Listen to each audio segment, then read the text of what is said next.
Come with us as we share about our work with our partner church in Zambia.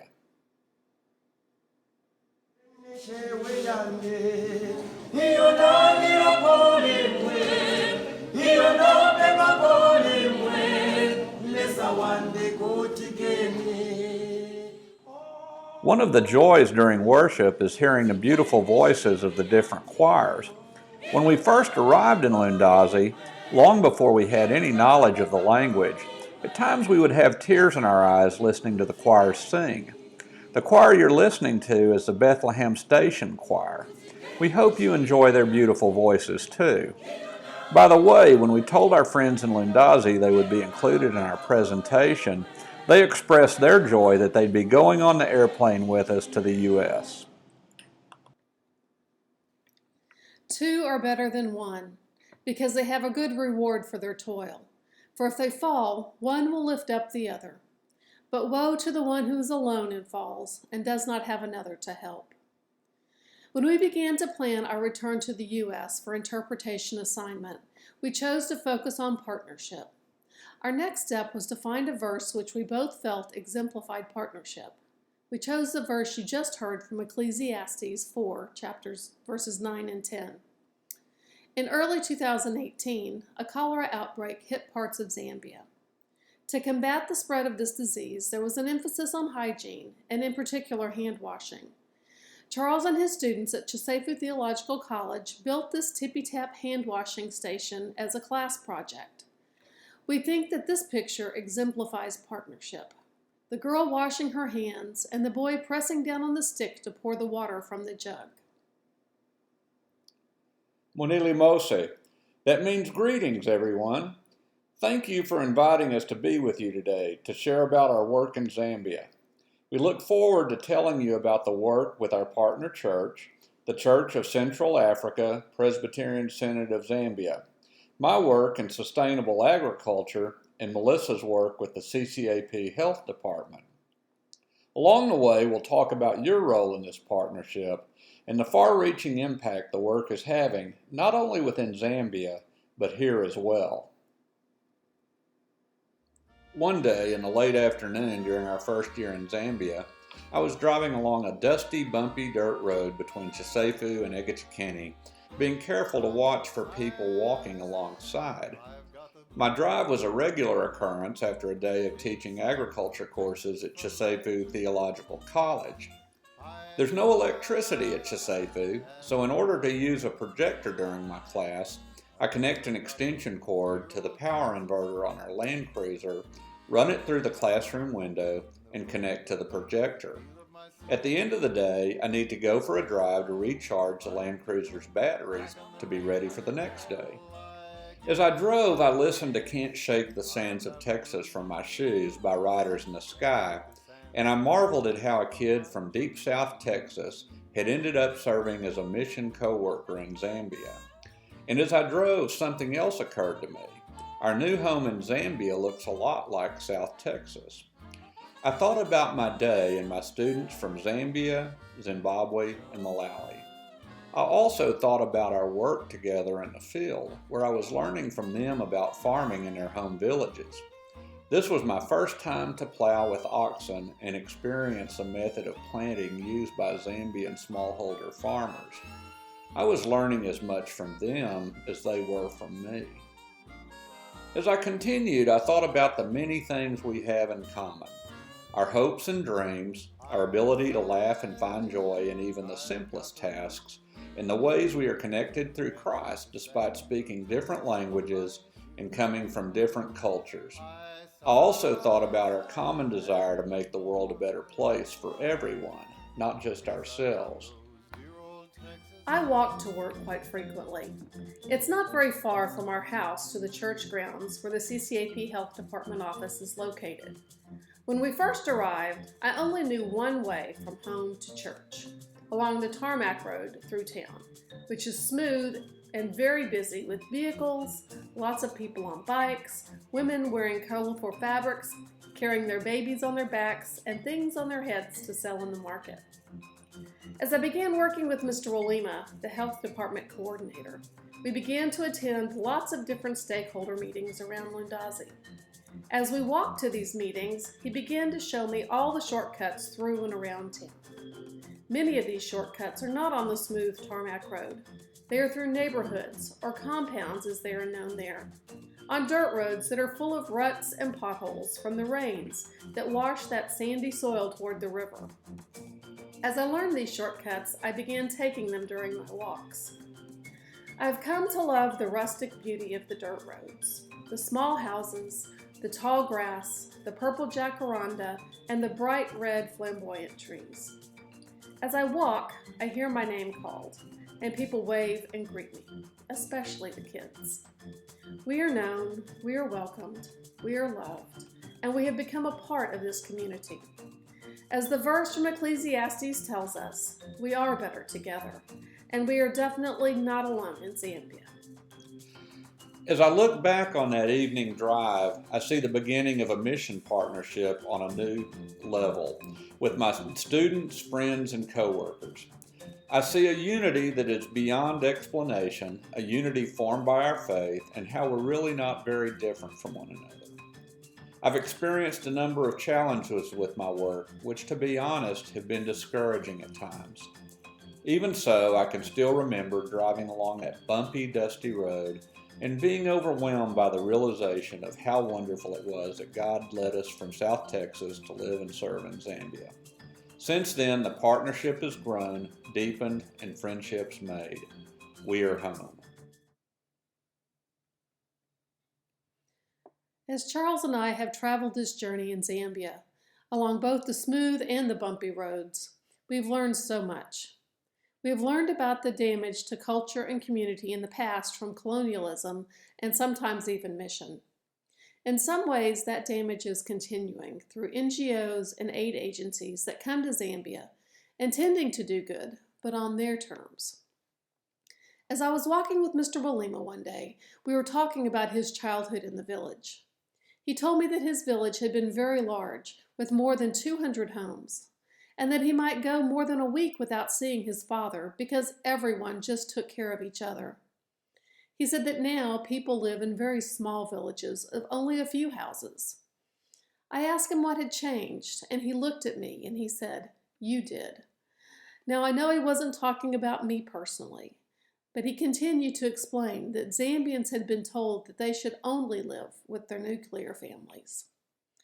But despite that history, the people in Zambia are still inviting us to walk alongside them and join in their vision for themselves and their communities, to teach us and to learn from us. In 2017, Presbyterian World Mission celebrated 180 years of international mission service. Although the desire to serve has never changed, the approach from the colonial model of mission has shifted gradually to a model of partnership based on invitation, mutual respect, and interdependence. In that experience of both discovering and sharing, Presbyterians have learned to participate more fully in God's mission. We find ourselves struggling sometimes to ensure we don't repeat the mistakes of the past. It's not always easy. Thankfully, our Zambian friends are full of love and grace and forgive our mistakes. We will always be learning, and we pray in another 182 years, when people look back at our work, they will see the successes of our partnership in Zambia. Charles and I felt God calling us to mission several years ago, and that call ultimately led to our invitation to join the partnership between the Church of Central Africa Presbyterian Synod of Zambia, or CCAP, and PCUSA. In our case, the partnership began with the relationship between PCUSA and CCAP. But since we have been living and serving in Zambia over the past 4 years, we have realized that there is much more to this partnership than just those two denominations. In the U.S., every PCUSA congregation is also a partner, and this partnership even extends down to the individuals who make up these congregations. Each one of you is essential to the partnership. We think it's important that you hear from Reverend Chizason Chunda, moderator of CCAP Zambia, about the partnership between PCUSA and CCAP.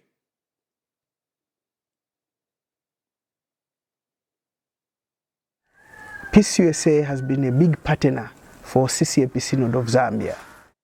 We have programs through our strategic plan. Every 5 years, the CCAP Synod of Zambia has a strategic plan where we plan what are we going to do in these years. And we share with these programs with our partners. We don't force them to do the program, but they are there to work with us. Most of the programs are accredited to Presbyterian Church of the USA. We can mention a few.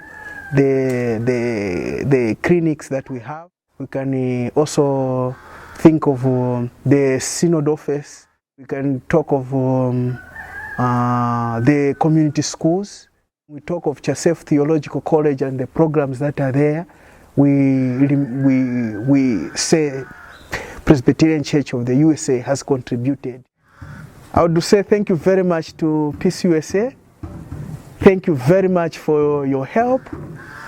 Thank you very much for sending Charles and Melissa. And we thank God for the work that is being done in Zambia. We know God is going to reward you. Throughout the process of preparing for our interpretation assignment, from selecting the theme of partnership, the selection of the verse in Ecclesiastes, to the interviews with our partners, it was clear to us that God was leading us in our preparations. Charles and I were both led to this verse without either one of us discussing it with the other. Since the very inception of the CCAP Synod of Zambia in 1984, the Church has believed in a holistic ministry and recognized the call set out in Matthew 25 to serve the entire person, not just the spirit. In the next video, you will hear directly from Reverend Savat Kabai, the CCAP General Secretary, Reverend Lazarus Chilenji, the acting principal of Chisefu Theological College, and Reverend Chisasan Chunda, the moderator of CCAP, about the holistic ministry of CCAP.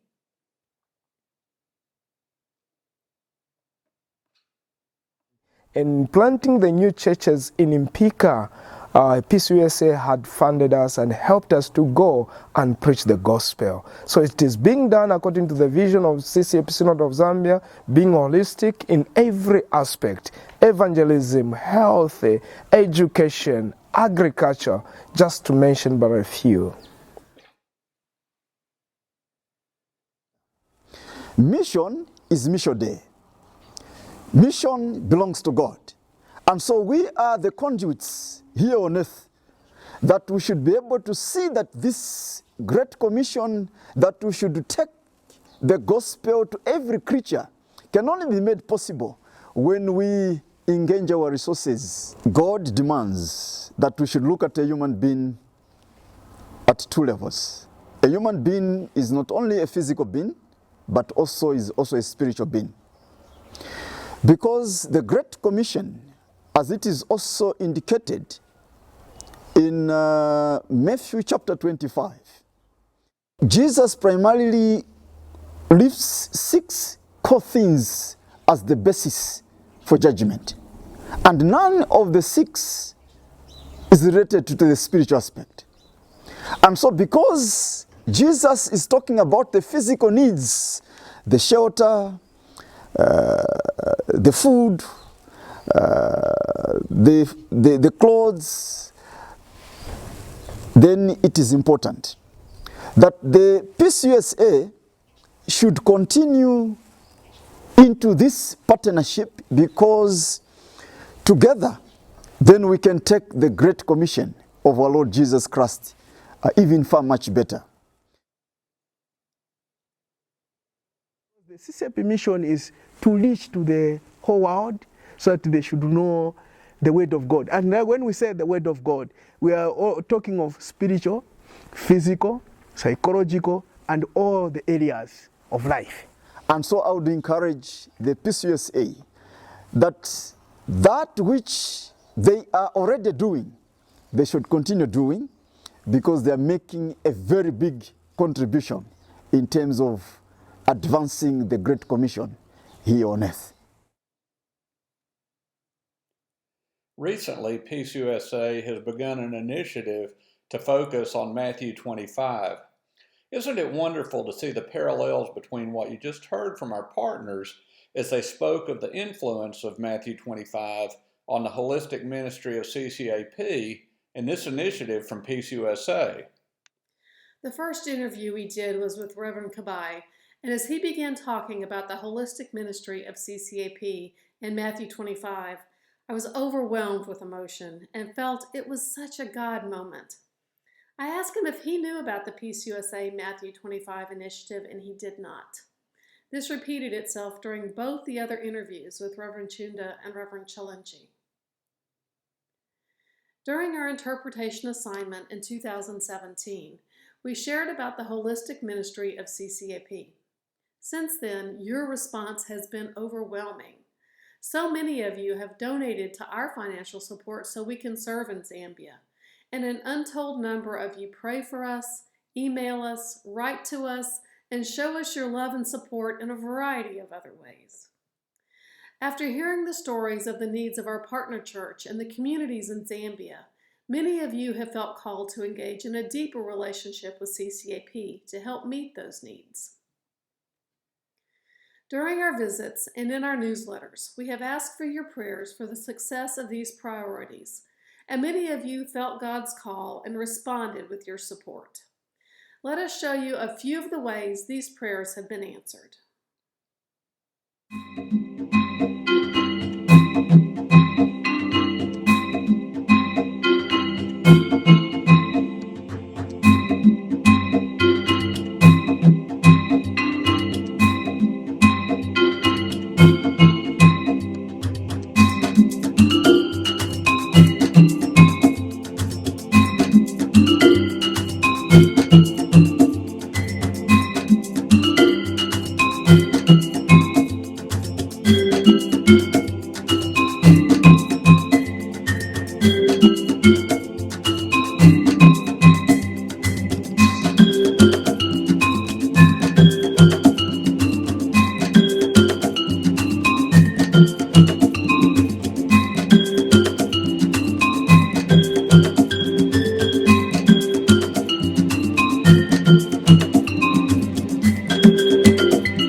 This is a story of a woman in Egichikeni who lives about 40 kilometers from the facility. And during her antenatal care, she only came once in 9 months.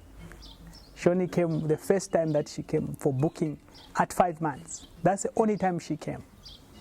And recently when the CCAP handed over the mother shelter for the facility, she was so happy that her friends in that area could have better access to the services that were there. She actually delivered from the facility recently, and she waited for the delivery right in the new mother shelter. For me, that is a good story. It means that people who are very far off can access now the services, the good services, just like the people who are very near to the facility because of that mother shelter that is in place. And so that impact that mother shelter has brought through that one life that I've seen, I think it will replicate more and more. She will tell that story to many others in our environment, and they'll be able to access the service. For us, that's what we want, and that's the mission of the Ministry of Health in Zambia.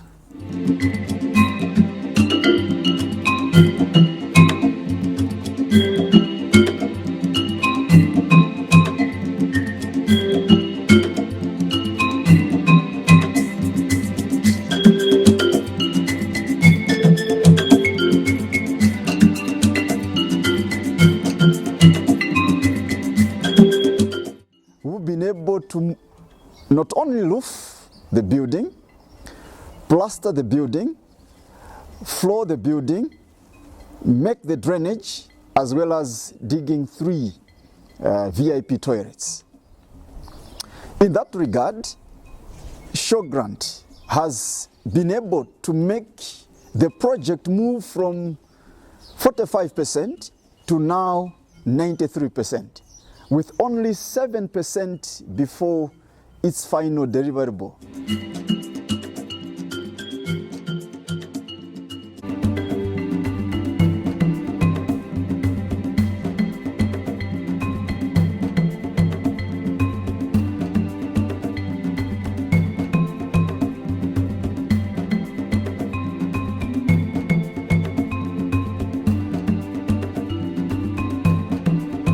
PCUSA has helped us with funds to build the storage facility, and that storage facility will not only benefit the Chasef Theological College, even the community will be able to benefit from there.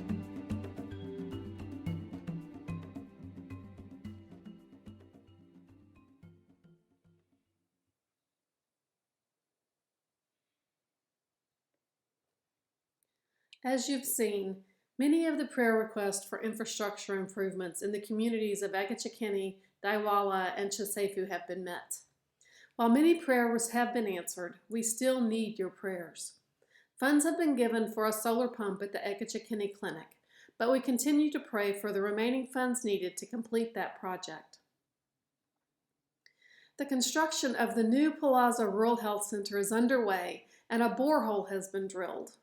Soon this community will no longer need to walk the 20 kilometers to receive health care. We are extremely grateful for the very generous donations that have already been made by congregations and individuals, and for Lexington Presbyterian Church in Lexington, Virginia, for volunteering to lead this fundraising effort. We hope that you will continue to pray that the remaining funds to complete this project will be provided. We are currently about halfway to what we need to complete the project. All of these projects for the health department have been funded not by grants, but by numerous congregations and individuals. Health education is a huge need in Zambia, and thanks to the generous giving of congregations, a grant from the Presbyterian World Mission Extra Commitment Offerings has been awarded to the health department to help educate communities about malaria in an effort to reduce the burden of this preventable disease. A grant from the PCUSA Healthy Women, Healthy Families program has provided funds for a Days for Girls enterprise to begin in Lundazi. This program provides free, washable, reusable feminine hygiene kits to schoolgirls and teaches them about feminine hygiene and reproductive health with the goal of keeping the girls in school, reducing early pregnancies and marriages, and thereby helping reduce poverty. Several congregations have sewn and donated kits to be given to the girls, as well as supporting the enterprise in a variety of other ways. The program has also been teaching women about these issues during Umanyano gatherings, the Zambian version of PW, and selling the washable, reusable feminine hygiene products to women as a way of generating income for the program. We hope that this program will soon become self-sustaining, but until then, the 4 women have learned to sew other items that they are selling to supplement their income, skills they will have for a lifetime.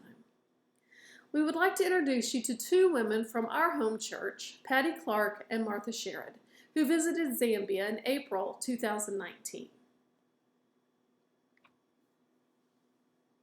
I first became involved with Days for Girls in 2010. I was on a mission trip with my church in the Amazon in Peru. Walking through the village one day, we looked at each other and said, what on earth do these girls do when they have their periods? When we got back, my friend Melissa did some research and came upon Days for Girls.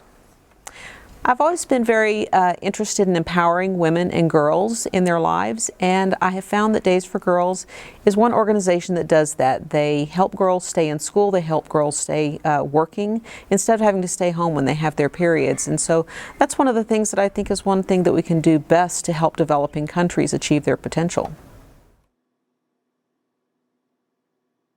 My inspiration to become involved with the program, I think, stems from the fact that the Days for Girls program empowers young women and girls. And that is a passion of mine. I'm a teacher and I can see what empowering girls can do. It can help them stay in school and it can give them self-confidence. I've been sewing kits for several years with the Days for Girls team out of San Antonio, Texas. I've sewn the shields and the liners and the bags along with several other women from my church. More exciting though is the distribution that I've done in Zambia. We went to a school just very recently in Hoya and distributed 70 some odd kits to girls there in Hoya. Listening to the girls ask their questions and listening to the Zambian ladies teach the Days for Girls curriculum was so exciting. We have a Days for Girls enterprise here in Zambia that is connected with the CCAP Health Department. We partner with them to do the distributions to create kits. They're actually sewing kits here in Zambia now.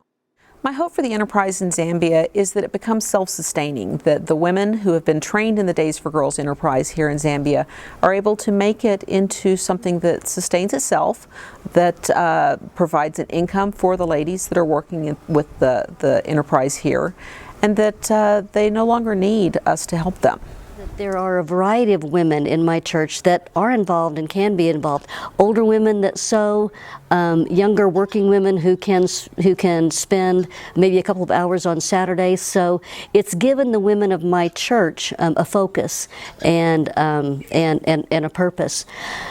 Over here in Zambia, I have seen the women who are directing the enterprise become empowered, become self-confident, and learn new skills.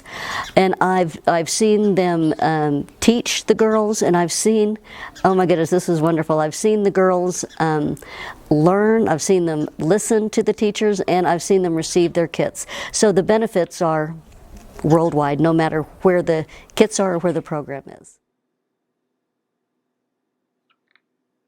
The Health Department has also been blessed to be a recipient of the Presbyterian Women Thank Offering Grant to begin a program of cervical cancer screening, treatment, and education. Zambia is ranked second in the world for cervical cancer, not a list where you want to be near the top. Cervical cancer is a very treatable disease if caught early, so we are working in partnership with the Zambian Ministry of Health to educate and encourage women to go for screening. Before we started the program, only one of the 4 women working in our program had actually gone for screening. They feared to go because of false information and myths. Now they've all gone for screening and realized that those fears were unfounded, and they will be able to personally relieve the fears of other women and possibly help save their lives. Through the grants for malaria and cervical cancer programs, 48 bikes for community health workers at the clinics have been received. Financial support from a congregation for monitoring and evaluation of both the health department projects and agriculture-related work in Chisefu has also been received. But despite these gifts, transportation is an ongoing challenge, and your continued prayers are requested. Since arriving in Lundazi, we have used our personal vehicle in both Melissa's and my work. Zambian roads are taking a big toll on our Land Cruiser. Although we do receive a modest reimbursement for fuel from time to time, thanks to donations from some of you, the majority of fuel, maintenance, and repairs, such as those shown in these photos, come out of our own pocket. A new prayer request and priority for the Synod is a Health Education Resource Center. While this project is not fully fledged, the Synod hopes that it will not only provide much-needed education to the communities, but also help the health department become self-sustaining by generating income through rental of the conference room facilities, maybe a pharmacy, and even a guest house. So please keep the department and the Synod in your prayers as they plan for this very important new development. One doesn't have to be in Zambia very long to understand the importance of agriculture in the lives of everyone. Driving along country roads, it is typical to see men, women, and children working in their fields to raise food crops for their family's food security in the coming year.